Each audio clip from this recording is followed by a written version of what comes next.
Thank you so much आप लोगों को कि इतनी देर किसी को बैठ के सुनना सबसे बड़ी बात ये होती है, क्योंकि जब वहाँ पे हम बैठ के किसी को सुनते हैं तो उतना पेशेंस रखना पड़ता है, ये मुझे लगता है। और एक्चुअली मैं 26 साल की हूँ। 2011 में चलती ट्रेन से मुझे कुछ बदमाशों ने, मैं वॉलीबॉल चैंपियन भी रह चुकी हूँ, 2011 में चलती ट्रेन से मुझे बदमाशों ने एक गोल्ड चेन पहनी थी, चलती ट्रेन से मुझे उठा के बाहर फेंक दिया था। लखनऊ से दिल्ली आ रही थी मैं।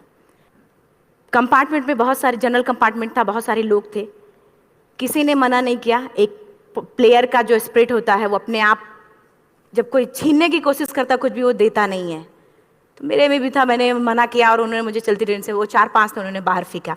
दुर्भाग्य ये था कि उसी समय दूसरी ट्रैक से ट्रेन आई और मैं उस ट्रेन में टकराई, फिर नीचे गिरी, दोनों ट्रेनें निकल गईं। कुछ देर बाद मैंने हाथ को ऐसे रख के उठने की कोशिश किया तो देखा कि मेरा पैर कट चुका था। थाई को उठा के देखा, मेरा पैर ऐसे जीन्स में लटका हुआ था, ब्लड फोर्सफुली निकल रहा, दूसरे पैर की हड्डियाँ टूट टूट के बाहर निकल चुकी थी। पूरी रात मैं चिल्लाती रही, ट्रैक पे छोटे छोटे पत्थर होते, ऐसे चिल्लाती रही कि कोई बचा ले, कोई नहीं आया बचाने। और जब पूरी रात चिल्लाते चिल्लाते इतना कि मुझे दिखाई भी देना बंद हो गया, जब ट्रेन आता था तो वाइब्रेट होता था। इतना ही नहीं, फ्री का इनविटेशन भी लोगों को मिल गया था, कुछ लोगों को।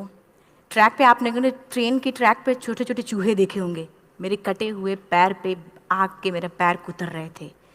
मैं ब्रेन कॉन्शियस मेरा पूरा काम कर रहा था मेरे, लेकिन बॉडी में कोई भी मूवमेंट नहीं था। पूरे पल में वही चीज़ें सोच कि कैसे मैं अपने आप को कैसे बचा पाऊँ। लेकिन करीब पूरी रात ऐसे बीता। सुबह गांव वालों ने मुझे बरेली डिस्ट्रिक्ट हॉस्पिटल यूपी में है, वहाँ पे हुआ था ये। सुबह गांव वालों ने मुझे उठाया, डिस्ट्रिक्ट हॉस्पिटल ले जाके रखा। तो फार्मासिस्ट, डॉक्टर, सीएम, जितने लोग थे आपस में बातें कर रहे, अरे हमारे पास तो एनेस्थीसिया नहीं है, ब्लड नहीं है, इसका इलाज शुरू करें तो हम कैसे करें। मुझे भी नहीं दिखाई तो नहीं, लेकिन मेरा सुनाई दे रहा था सब कुछ वहाँ पे। कहाँ से हिम्मत आई मुझ में, मुझे भी नहीं पता। मैंने बोला वहाँ पे कि सर जब मेरा पूरा पैर कटा, तब मैंने इतनी देर रेलवे ट्रैक पे थी, मैं उस चीज़ को बर्दाश्त किया, तो अभी तो आप मेरे अच्छे के लिए मेरे पैर काटेंगे। शायद आपको यकीन नहीं होगा, या फिर कभी आप लोगों ने ये चीज़ नहीं देखी, कोई डॉक्टर या फार्मासिस्ट अपना ब्लड दे के किसी पेशेंट को बचाया। मेरी इस बात को सुनने के बाद वहाँ के डॉक्टर और फार्मासिस्ट दोनों ने एक एक यूनिट ब्लड दिया और मेरे पैर को बिना एनेस्थीसिया अलग कर दिया गया। आज भी मैं उस दर्द को महसूस करती हूँ, जब भी मैं जब जब बोलती हूँ तब तब मैं वो चीज़ें महसूस करती हूँ। उसके बाद जब बात मीडिया में आई, लोगों को पता चला कि रिमा नेशनल प्लेयर है, KGMC king George medical college Lucknow में एडमिट करा, लखनऊ से फिर sport minister, AIIMS trauma centre Delhi. तब तक सब ठीक ठाक चल रहा था, प्लेयर होने की वजह से अच्छा ट्रीटमेंट मिलना शुरू हुआ। करीब 4 महीने मैं एम्स में रही। एम्स में रहने के बाद जब मैं थोड़ा ठीक हुई, करीब 25 दिन बाद जब ठीक हुई, न्यूज़पेपर में गोल गोल लिख के आ रहा कि अरुणिमा के पास टिकट नहीं था, अरुणिमा ट्रेन से कूद गई। उसका खंडन किया घर वालों ने, फिर बोला कि अरुणिमा सुसाइड करने गई थी। जिस लड़की का शरीर का एक अंग कट चुका, पूरी जिंदगी का पता नहीं कि व्हील चेयर है, बैसाखी, या पता, यहाँ तक कि मेरे स्पाइन में 3 फ्रैक्चर था, मुझे ये भी नहीं पता था कि मैं बेड से उठ भी पाऊंगी कि नहीं। अंदाजा लगाया जा सकता, सिर्फ अंदाजा लगाया जा सकता है कि उसकी दिलो दिमाग पे क्या चल रहा होगा, उस परिवार की क्या स्थिति रही होगी, जब जिस परिवार की एक यंग एज लड़की का इस तरीके का सिचुएशन हुआ हो।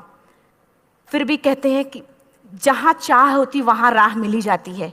एम्स के हॉस्पिटल के बेड पे मैंने डिसाइड किया, क्योंकि अपनी बातें हम चिल्ला चिल्ला के करें, वो सिस्टम की इतनी हाई लेवल की बातें हो रही थी कि हम एक मध्यम वर्गीय फैमिली से थे, हम अपनी बातें चिल्ला चिल्ला के कह रहे थे, लेकिन कोई नहीं सुन रहा था। लेकिन कहते हैं मैंने अपने दिल, दिमाग, अंतरात्मा से ये चीज़ सोच लिया कि ठीक है, आज आपका दिन है, जितना चाहो बोल लो, एक दिन तो मेरा दिन आने वाला, मैं प्रूफ कर दूंगी कि मैं क्या हूँ, मैं क्या थी, ये मैं प्रूफ कर दूंगी। हॉस्पिटल के बेड पे डिसाइड किया वॉलीबॉल लाइफ का सबसे टफ गेम करना है, तब मैंने माउंटेनिंग चुना।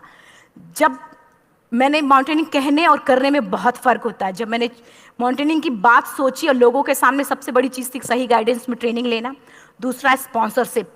इतना बड़ा एक साथ तो मैंने 40 से 50 लाख मैंने वाकई में कभी नहीं देखे थे पहले। मेरे लिए बहुत बड़ी चीज़ थी वो इकट्ठा कर पाना। जब मैंने लोगों के सामने रखा कि मैं माउंटेनिंग करना चाहती हूँ, एवरेस्ट के लिए मुझे ट्राई करना है, हर किसी ने मुझे बोला कि क्या है, पागल हो चुकी हो क्या, तुम्हारा दिमाग खराब हो चुका, तुम कभी नहीं कर सकती माउंटेनिंग। एक पैर आर्टिफिशियल है, दूसरे में रॉड है, और तुम्हारा दिमाग खराब है, स्पाइन में भी फ्रैक्चर है, तुम पागल होगे, चुपचाप कोई नौकरी करो, जीवन यापन करो। क्योंकि लोगों का सबसे बड़ा प्रॉब्लम ये होता, लोग फिजिकल देखते, पैरों को मेरी अंतरात्मा में क्या चल रहा था वो तो किसी को पता ही नहीं था। मुझे लगता है कि आज यहाँ पे मैं भी सुबह से देख रही हूँ, इतने अच्छी अच्छी चीजें मैंने सीखी यहाँ पे, बहुत बड़े बड़े स्पीकर को शायद आप लोगों ने भी सुना। आज मैं भी आपको यहाँ पे कि चाहे जितना मोटिवेट करूं, चाहे जितना चीजें मैं बताऊं, लेकिन मुझे लगता है सबसे बड़ा मोटिवेटर कौन होता, आप खुद। जिस दिन किसी भी लक्ष्य के प्रति आपकी अंतरात्मा जाग गई, आपको कोई नहीं रोक सकता उस लक्ष्य को पाने में। ये मैं किताब से बातें नहीं बोल रही हूँ, ये मैं एक एक पल मैंने ये मैं कोई भी किताब की बातें नहीं, एक एक पल आज जो मेरा 26 साल का एक्सपीरियंस है वो मैं बता रही हूँ सिर्फ आपको। उसके बाद किसी तरीके से मैनेज किया मैंने। भाई साहब, मेरा परिवार मेरा बैकबोन था। परिवार ने मुझे, भाई साहब ने मुझे कहा कि मैडम बछेंद्री पाल जिन्होंने 1984 में एवरेस्ट समिट किया, उनसे मिलते हैं, वो जरूर कुछ ना कुछ करेंगे।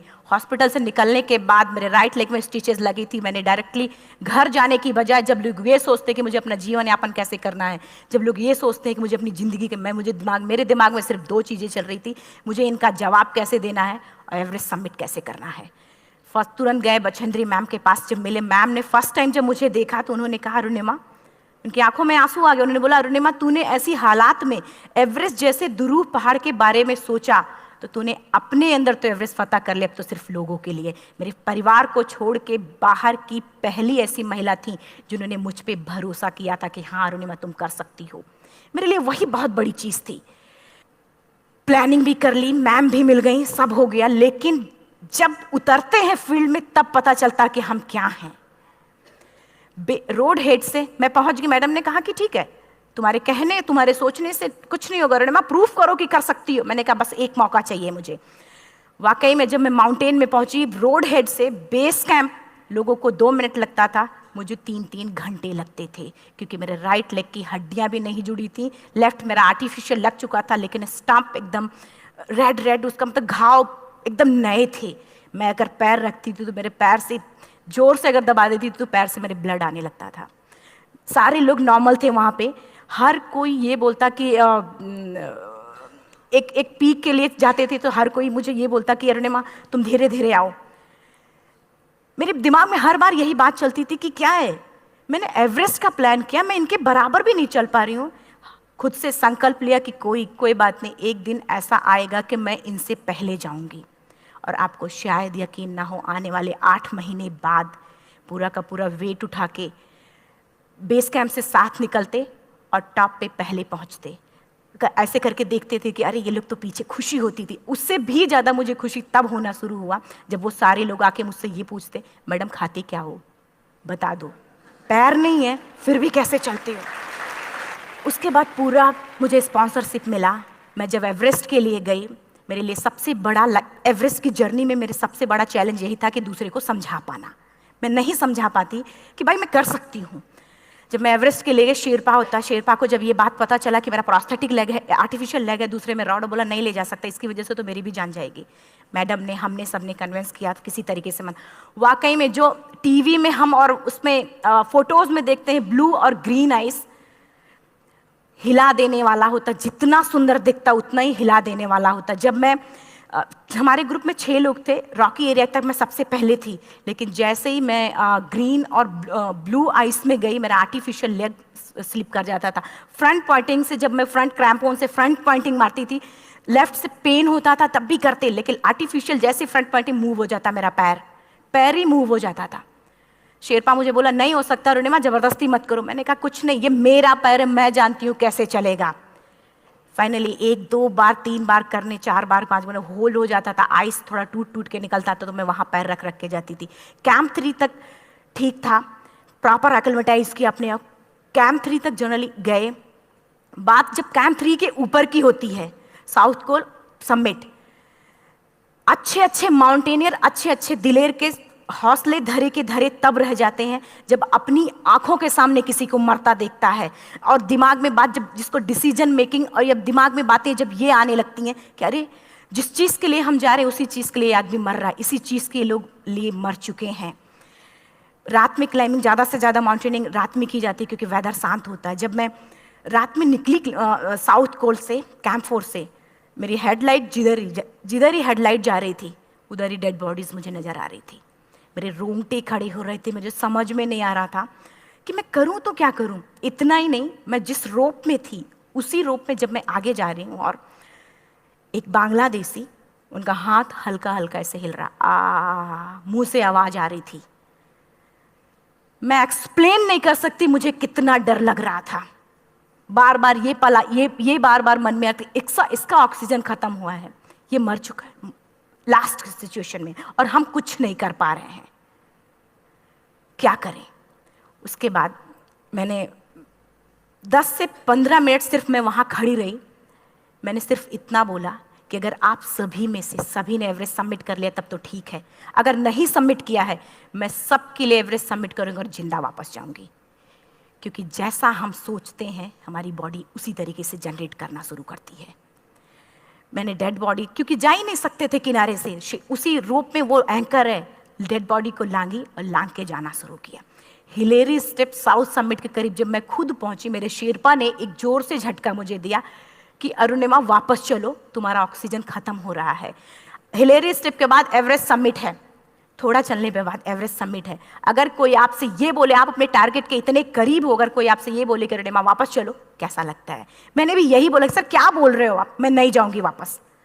बोला अरुणिमा जिंदगी रही, दोबारा ट्राई करना और एवरेस्ट समिट हो जाएगा दोबारा तुम्हारा। मैंने कहा नहीं, ये आप जिंदगी में गोल्ड चांस बार बार नहीं आते, लाइफ में कभी कभी आता है, ये आपके ऊपर आता, आप उसको पकड़ के रखते हो या फिर छोड़ देते हो। मैं अपना गोल्ड चांस कभी नहीं, क्योंकि मैं जानती थी मुझे स्पॉन्सरशिप बहुत मुश्किल से मिला, एक बार अगर मैं छोड़ देती दोबारा मुझे कभी नहीं मिलता। मैं बहुत अच्छी तरीके से जानती थी। मेरा फाइनली मुझे बछेंद्री मैम ने भी एक बार बात समझाई थी, मेरी माँ ने मुझे एक बात बताया था कि लाइफ में कभी कभी सिचुएशन ऐसी आती है जब सिर्फ आप अकेले होते हो, डिसीजन सिर्फ आपको लेना होता है। जहां पे भी होना, खड़े होकर हल्का सा पीछे मुड़कर देखना और ये सोचना कि आप एक एक कदम चल के यहां तक पहुंचे हो, सिर्फ अपना एक कदम आगे बढ़ाना, तुम देखना कुछ देर बाद तुम टॉप पे होगी। मेरे दिमाग में उनकी बातें वीडियो की तरह चल रही थी और सिर्फ एवरेस्ट का टॉप चल रहा था। मैंने शेरपा को पहले कन्विंस करने की कोशिश की कि भाई चल, कुछ नहीं होगा भाई चल। फाइनली जब वो नहीं माना, मैंने एक कदम आगे बढ़ाया, डिसीजन लिया कि नहीं, जाना ही जाना है। आगे बढ़े, करीब 1 से 1.5 घंटे बाद मैं टॉप पे थी। और इतना ही नहीं, आज भी मैं जितनी बार बोलती हूं उतनी बार मैं महसूस करती, अब मेरे रोंगटे खड़े हो जाते हैं, मेरा दोनों हाथ ऊपर करके जोर जोर चिल्लाने का मन कर रहा, कितनी जोर से चिल्लाऊं, इतनी जोर से चिल्लाऊं कि सबको बता दूं कि आज मैं टॉप ऑफ द वर्ल्ड पे हूं। उन लोगों को बता दूं जो लोग ये सोचते हैं, लड़की, दूसरे विकलांग, तीसरे मिडिल क्लास में, जो लोग एक बार हार के फिर दोबारा लड़ना नहीं चाहते, जो लोग हारने के बाद सोचते हैं कि हम दोबारा कुछ कर नहीं सकते, उन लोगों को मैं चिल्ला चिल्ला के टॉप से बताना चाहती थी कि नहीं, आप सब कुछ कर सकते हो, सिर्फ एक सोच की विकलांगता, हैंडीकैप आदमी यहां से होता है, यहां से नहीं। अगर यहां से जो आदमी विकलांग है तो नॉर्मल आदमी भी विकलांग है, जो अगर यहां से विकलांग है। चिल्ला चिल्ला के मैं बताना चाहती थी। मैंने शेरपा से कहा कि आप एक फोटो खींच लो, क्योंकि सारे लोग फोटो, अपना नेशनल फ्लैग का जो वैल्यू होती है ना, वो जो हम कहीं बाहर होते हैं तो पता चलता है।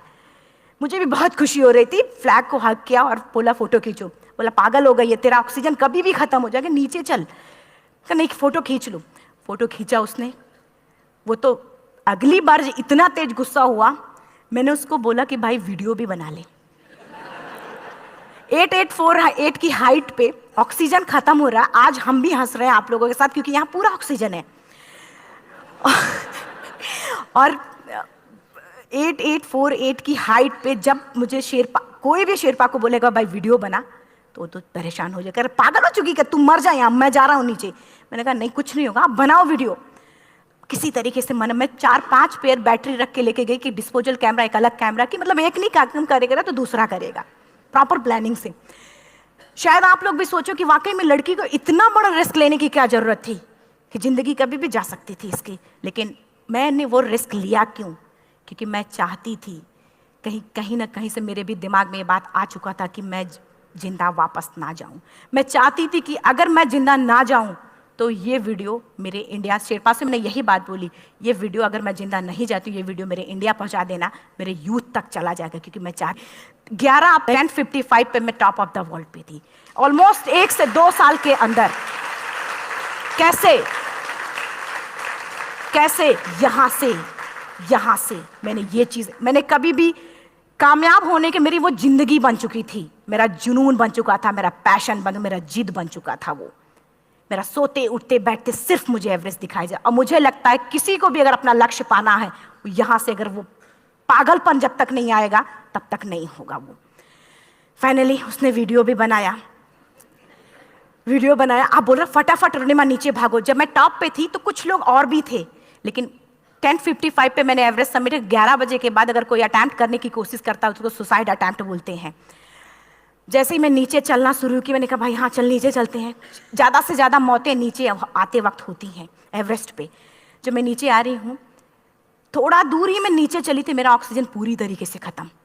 सिर्फ अंदाज़ा लगा सकता कि जब ऑक्सीजन ख़त्म हुआ क्या परिस्थिति रही होगी। मैं ऐसे नीचे गिर गई और शेरपा मुझे बोला कि रोनिमा मुझे यकीन नहीं था कि तू एवरेस्ट सबमिट कर पाएगी, लेकिन फिर भी तूने किया। मैं चाहता हूँ कि रोनिमा जिंदा चल, तू वापस उठ, खड़ी हो।